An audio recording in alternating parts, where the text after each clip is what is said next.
Students, Dr. Pooja here with another video in Environmental Sciences. These are the contents. Unit 1, Lecture 5. The contents contain food resources, role of an individual in conservation of natural resources, and then references. Let's come one by one. Food and food resources. What is food? Food वो content होते हैं students जो हम daily life में intake करते हैं अपनी energy level को बनाए रखने के लिए, न्यूट्रिएंट्स को अपलोड करने के लिए अपनी बॉडी में, ताकि हम उस एनर्जी से अपने आप को, अपनी लिविंग को ठीक कर सकें और अपना जो लाइफ है उसको हम सिक्योर कर सकें। फूड वो कंटेंट्स होते हैं, वो मटेरियल्स होते हैं जो हम नेचुरल रिसोर्सेज से ऑब्टेन करते हैं, लाइक वेजिटेटिव रिसोर्स और animal resources. So what is food? Food materials contain usually plants or animal origin that contains or consist essentially body nutrient। जो भी हमारी बॉडी के रिक्वायरमेंट है उसको फुलफिल करता है फूड। इन वन वर्ड से food is very nutritious and essential item for us. What is food resources? वो रिसोर्सेज फूड वो किसी भी तरह का वो रिसोर्स जो हमारी बॉडी की रिक्वायरमेंट को फुलफ़िल करता है, बॉडी के एसेंशियल न्यूट्रिएंट्स को फुलफ़िल करता है और हमारे एनर्जी लेवल को बना के रखता है। और साथ ही साथ जो भी ऑर्गेनिज़म, अदर ऑर्गेनिज़म्स हैं जैसे कि एनिमल्स, कुछ अदर ऑर्गेनिज़म्स जो भी फूड के साथ कनेक्ट रहते हैं ताकि वो अपनी लाइफ को सिक्योर कर सके, एनर्जी लेवल को बना सके और न्यूट्रिएंट्स को ले सकें ताकि वो लिविंगलीनेस अपनी इंक्रीज़ कर सके। इस तरह के जो रिसोर्सेज होते हैं, चाहे वो एनिमल रिसोर्स हो या आइदर वेजिटेटिव रिसोर्स हो, नेचुरल रिसोर्स हो, हर्ब्स हो, ट्रीज हो, प्लांट्स हो, that type of resources are known as food resources. These resources that are used as a food, provide food for organism are called food resources. These are some pictures of food resources. We obtain food from mainly from two types of natural resources, that is plants and animals. Plants as a food resource. As we know, India is an agricultural country and we get lots of agricultural products like cereals, pulses, spices, beverages, vegetables and fruits we are consuming for use. These are the diagrammatic presentation of cereals, spices, fruits, pulse, beverages and vegetables. Let's come on animal resources. Animals and birds are the huge source of food.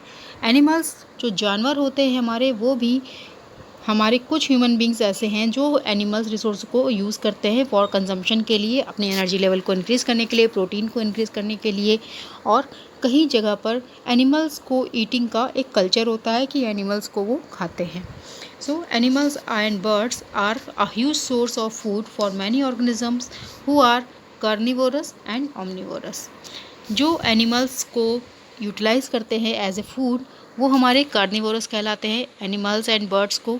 और omnivorous means सर्वाहारी, जो herbs और animals दोनों को consume करते हैं as a food, that are known as omnivorous. So they are from the following origin. Animals और meat, animals और बर्ड से जो हमें मीट कंटेंट प्राप्त होता है, ऑब्टेंड होता है, that is known as animal meat. Bird से ऑब्टेंड होने वाला चिकन, मटन जो होता है वो बर्ड्स से ऑब्टेंड वाला बर्ड मीट कहलाता है। एनिमल्स से हमें बर्ड से एग्स भी मिलते हैं, अंडे, और कुछ organic items like essential oils वगैरह, castor oil, cod liver oil, ये सभी चीज़ें एसेंशियल ऑयल्स भी हमें एनिमल्स रिसोर्स से बच्चों ऑब्टेंड होती हैं। Okay, animals and birds are killed. इन्हें खाने से पहले इन्हें किल कर दिया जाता है, इन्हें मारा जाता है, देन इसके बाद ये कंज्यूम किए जाते हैं as a food, as a mutton और as a chicken. Then fish is very important source of food because it is very nutritious in value. Their consumption has various rituals and traditions in various culture across the world। पूरे world में students होता क्या है कि कुछ ऐसे cultures हैं जिसमें एनिमल्स को एज ए फूड कंज्यूम किया जाता है, ये उनके रिचुअल्स में है, उनके रीति रिवाज में है। इस तरह के जो लोग होते हैं वो फूड को, न्यूट्रिशंस को लेने के लिए और अपनी डेली लाइफस्टाइल को मेंटेन रखने के लिए एनिमल्स को as a food resource obtain करते हैं, उसे कंज्यूम करते हैं। Eggs are obtained from birds and animals as we know, hence से eggs obtained होते हैं। कुछ एग्स डक से भी ऑब्टेन्ड होते हैं। Eggs are very nutritious and very viable source as a food. Milk is also animal product and that is very nutritious and widely accepted. Honey, we can obtain honey from also animals, and as well as some oils and some nutritional other things like castor oil, cod liver oil we can get from the animal resources. Word food problem. As we know, overall population is dependent on the food, so that जितनी ज़्यादा population होगी food की availability के resources उतने ही घटते जाएंगे, उतने ही कम होते जाएंगे, और यही रीज़न है कि हमें फूड की अवेलेबिलिटी नहीं हो पाती है. So what are the reasons for food for this problem? Number one is population growth. Second one is increasing affluction, degradation and loss of croplands, little growth and irrigation, and decline in global fertilizers. So these all are the reasons and problems for world food problem. Now come through role of an individual in conservation of natural resources. हमारा role क्या है, हम कैसे food को conserve कर सकते हैं, consume करने के लिए अवेलेबल करा सकते हैं. So what is it? Natural resources. As we know, natural resources can be defined as any component of the natural environment that can be utilized by man to sustain his life and promote his welfare. Okay, so this is the natural resources. Some of the resources such as air, water, food, land, these all are important things. Without them we can't sustain our life. So these are also known as life saving things. They are also a life supporting system. Other resources fulfill our needs, but amount of natural resources per year began decreasing. Rapid rate of consumption may lead to complete depletion or loss of natural resources. एक time students ऐसा आएगा कि natural resource deplete होने लगेंगे, और एक time ऐसा आएगा कि वो रिसोर्सेज पूरी तरह से रिमूव हो जाएंगे. अगर हमने पॉपुलेशन कंट्रोल नहीं किया, कंजम्पशन ऑफ फर्टिलाइजेशन को इम्प्रूव नहीं किया, लैंड रिसोर्सेज को हमने हाउसिंग रिसोर्सेज में बनने से नहीं रोका, ट्रीज़ को हमने नहीं प्लांट किया, तो एक ऐसा टाइम आएगा कि हमें फूड के फॉर्म में ना तो नेचुरल रिसोर्स में ना तो वेजिटेटिव रिसोर्स मिलेगा और ना ही एनिमल रिसोर्स मिलेगा. सो हमें इसको इम्प्रूव करना बहुत ज़रूरी है. Reasons for rapid rate of consumption of natural resources. Reasons क्या है? सबसे पहला रीज़न है पॉपुलेशन इंक्रीज. इसे हमें सबसे पहले कम करना है. अगर पॉपुलेशन कम होगी तो फूड की अवेलेबिलिटी बढ़ेगी. इंडस्ट्रियल रिवोल्यूशन, इंडस्ट्रियल लेवल पे बहुत से रिवोल्यूशंस करने होंगे, जैसे कि टेक्नोलॉजी एंड साइंस का डेवलपमेंट करना होगा, इंडस्ट्रीज़ को एक्सपैंड करना होगा, और हर तरह से कंजम्पशन ऑफ नेचुरल रिसोर्सेज को बढ़ावा देना होगा. Okay, so industrial revolution is also a most important factor. Our improper resource utilization is leading us to a great disaster. हम जानते हैं कि अगर हम किसी भी चीज़ को, कोई भी रिसोर्स, चाहे वो पानी हो, वाटर हो, एयर हो, इलेक्ट्रिसिटी हो, any energy resource, any type of resource like food, उससे हम अगर ज़्यादा यूज़ करेंगे तो वो डिज़ास्टर में चला जाएगा, और ये बहुत ही प्रॉब्लम क्रिएट कर देगा हमारे अर्थ के लिए. Okay, so individuals roles in water economy. Water को हम किस तरह से सेव कर सकते हैं, कंजर्व कर सकते हैं. Let's come through one by one. Not keeping water tap running. कभी भी हमें रनिंग वाटर को यूटिलाइज़ नहीं करना है, पानी को स्टोर करके यूज़ करना है. Check water leak and repair. First of all water की लीकेज देखनी है, वाटर कहीं से लीक तो नहीं हो रहा है. अगर लीकेज प्रॉब्लम है तो उसे जस्ट रिपेयर कराना है, और मिनिमम वाटर को यूज़ करने के पैटर्न्स को समझना है कि कम समय में कम वाटर को यूटिलाइज़ करते हुए हम कैसे काम को अपने परफॉर्म कर सकते हैं. Installing water saving toilets that use optimum water पर फ्लश. और ऐसे उपकरण, ऐसे इंस्ट्रूमेंट्स आ गए हैं अब मार्केट में, उसको यूटिलाइज़ करें कि हम वाटर के कंजम्पशन को टॉयलेट में रिपेयर कर सकें, रिज्यूम कर सकें. एडॉप्टिंग रेन वाटर हार्वेस्टिंग की थ्योरी को हमें यूज़ करना चाहिए, और वेस्ट वाटर को कलेक्ट करके उसे हम अपने किचन गार्डन में यूज़ करने का ऐसा पैटर्न हमें कुछ करना चाहिए. और filling water is washing machine to a level required for the cloth to be washed. और वॉशिंग मशीन में यूटिलाइज होने वाले वाटर को उतना ही फिल करना चाहिए जितना हमें यूटिलाइज करना है. Okay, watering lawn, kitchen garden, plants evening to minimize evaporation losses and watering them in the midday. दिन में किसी भी तरह के प्लांट्स को हमें पानी नहीं देना है. पानी देना है कब? मॉर्निंग या इवनिंग में, ताकि वाटर के इवेपोरेशन को हम रोक सकें. ओके, हर तरह के कोऑपरेशन से हमें बीच बीच में जो समुद्र के किनारे हैं उसे क्लीन रखना है, सभी एरिया को क्लीन रखना है, and safe wetlands, lake, ponds and wells etcetera. और हमें जितने भी वेटलैंड्स हैं, पानी की वाली जितनी भी ज़मीनें हैं, लेक्स हैं, रिवर्स हैं, नदियां हैं, वेल्स हैं, कुआं हैं, उसको हमें क्या करना है, उसे सेव करना है और वाटर के कंजर्व करने के लिए यूटिलाइज करना है। Okay, and observe 22nd of March as a World Water Day and observe 2nd February as a World Wetland Day, and join youth water team or any such NGO engaged in a water conservation। और हम सभी को ये कोशिश करनी चाहिए कि हम इन डेज़ में वाटर के कंजम्पशन को हाईलाइट करें, सभी के सामने रखें, और जब तक हमारा यूथ इस मिशन में नहीं आगे आएगा तब तक हम वाटर को कंजर्व करने की हमारी जो मुहिम है वो स्लो डाउन होती रहेगी। Okay, individuals role in forest conservation. अब आती है बात, वाटर कंजर्वेशन हमने पढ़ा, अब आती है बात इंडिविजुअल्स कंजर्वेशन फॉरेस्ट के फॉर्म में। फॉरेस्ट को हम किस तरह से कंजर्व कर सकते हैं। Okay, the major to conserve forest, save trees and planting new trees include.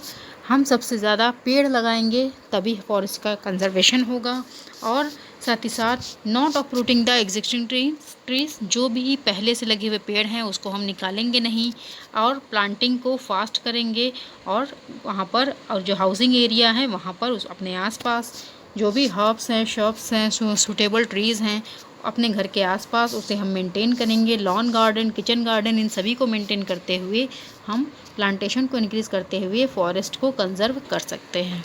Okay, आपको हमने बताया था हिमालय में उत्तराखंड में चिपको फाउंडेशन हुआ था, चिपको आंदोलन हुआ था डॉक्टर सुंदरलाल बहुगुणा के नेतृत्व में। ये हमारा फॉरेस्ट के कंजर्वेशन का एक मेथड था। Okay, encourage mass scale tree plantation programs, बड़े लेवल पे प्लांटेशन के प्रोग्राम को कंडक्ट करना चाहिए, NGOs को कोऑपरेट करना चाहिए जो भी इस तरह के प्लांटेशन में इन्वॉल्व हैं, और 1 से 7 जुलाई में वन महोत्सव वीक को हमें हाईलाइट करना चाहिए और इसके साथ जुड़ना चाहिए। इस तरह से हम फॉरेस्ट को कंजर्व कर सकते हैं। Okay, observe 11 December as a mountain day. Mountain day को भी हमें सेलिब्रेट करना चाहिए और सभी को बताना चाहिए इसके बारे में। इस तरह से हम क्या कर सकते हैं कि फॉरेस्ट के कंजर्वेशन को प्रोवोक कर सकते हैं ताकि लैंड के डिज़ास्टर हमारा रुके और एनर्जी का डिज़ास्टर रुके। Okay, next one is individuals conservation of minerals. हम सभी का मिनरल्स के कंजर्व को किस तरह से हम कंजर्व कर सकते हैं, उसमें क्या रोल है। सबसे पहले तो मिनिमम यूज़ करना चाहिए मिनरल्स का, जितना भी यूज़ है उसे कम से कम में करना चाहिए ताकि डिप्लीशन ऑफ एग्जॉस्टेड टाइम को रोक सकें हम। ज्वेलरीज का कम से कम यूज़ करना चाहिए। Recycle and reuse minerals and glasses का ज़्यादा यूज़ करना चाहिए जो कि रिसाइकल हो सके, और ड्यूरेबल प्रोडक्ट्स को हमें संभाल के रहना चाहिए। एंड बाई एफिशिएंट व्हीकल, जितने भी ज़रूरी सामान हैं वो हमें लेने चाहिए बट बहुत ज़्यादा नहीं।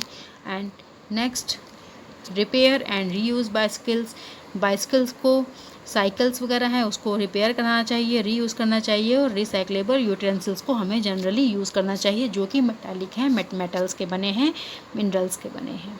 Okay, role of individuals in food safety. अब हम फूड सिक्योरिटी की बात करते हैं कि फूड को हम किस तरह से सिक्योर कर सकते हैं ताकि हम इसमें हम क्या रोल प्ले कर सकें। सबसे पहले तो sustainable use of food and not wasting. Food को हमें वेस्ट नहीं करना है, जितना खाना खाना है उतना ही लेना है। Okay, fatting only as much required for sustenance of life. Consumption of local and seasonable vegetable, जो भी लोकल सीजनेबल वेजिटेबल है उसको यूटिलाइज करना है, और ट्रांसपोर्टेशन, स्टोरेज, प्रिजर्वेशन, इन सबको इम्प्रूव करना है as a food resources, food को सिक्योर करने के लिए। केवल ऑर्गेनिकली ग्रोन फूड को हमें कंज्यूम करना है, उसे बाय करना है। साथ ही साथ discourage packed, canned and preserved food. किसी भी तरह के पैकिंग में, कैन जो आते हैं कैन में, और प्रिजर्व्ड फूड को हमें डिस्करेज करना है। जनरली नेचुरल हर्ब्स और नेचुरल मटन वगैरह को लेना है। Shift from non vegetarian to vegetarian. कोशिश हमारी ये होनी चाहिए कि नॉन वेजिटेरियन से, मीन्स एनिमल से, वेजिटेबल रिसोर्सेज की तरफ हमें मूव करना चाहिए, because it is good for our health in case. And as well as observe 16th October as World Food Day and November 21st as a World Fishery Day, and we can highlight these both days. Role of individual in energy conservation. Energy conservation के लिए हमें क्या करना चाहिए? सबसे पहले तो जो लाइट्स हैं, जो स्विच हैं, उसे हमें ऑफ़ करना चाहिए। जितनी ज़रूरत हो उतनी लाइट यूज़ करें। ट्यूब लाइट्स को CFL और LED से रिप्लेस करना चाहिए। बिल्डिंग कंस्ट्रक्शन में मैक्सिमम अमाउंट में सनलाइट का ऑब्टेन होने वाले इस तरह का कंस्ट्रक्शन करना चाहिए। और क्लॉथ्स को सनलाइट में ड्राई करना चाहिए instead of dryer in washing machine. Okay, so these are the some factors for conservation of our energy. Okay, using solar cookers का यूज़ करना चाहिए। और हर तरह से एनर्जी कंजम्पशन का अगर कोई प्रॉब्लम है तो उसको यूटिलाइज़ करते हुए उसको चेक करना है और उसे ठीक करना है।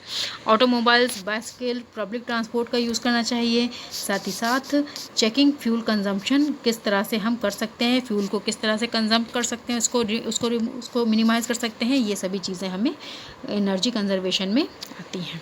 Wearing adequate woollen clothes during winter. जब हम विंटर में आते हैं तो हमें एडिक्वेट वुलन क्लॉथ्स पहनने चाहिए और कम से कम हमें वहाँ पर जो किसी भी तरह का हीटर, रूम हीटर, इन सबको अवॉइड करना चाहिए, ब्लोअर वगैरह को अवॉइड करना चाहिए ताकि हम एनर्जी को कंजर्व कर सकें।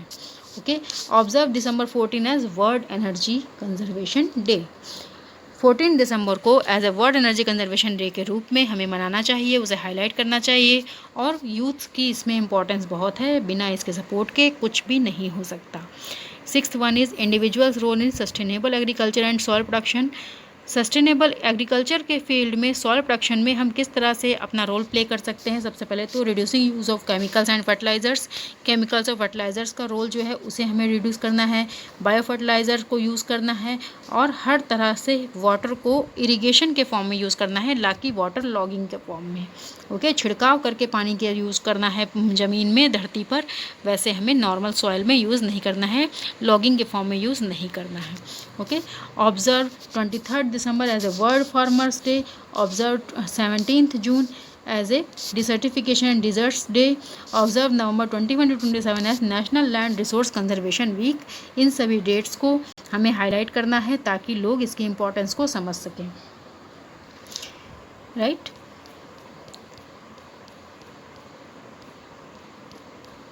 Next one is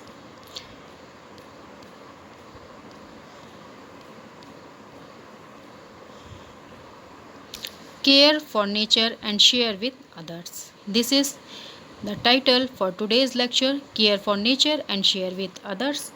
These are the differences. Thank you, students.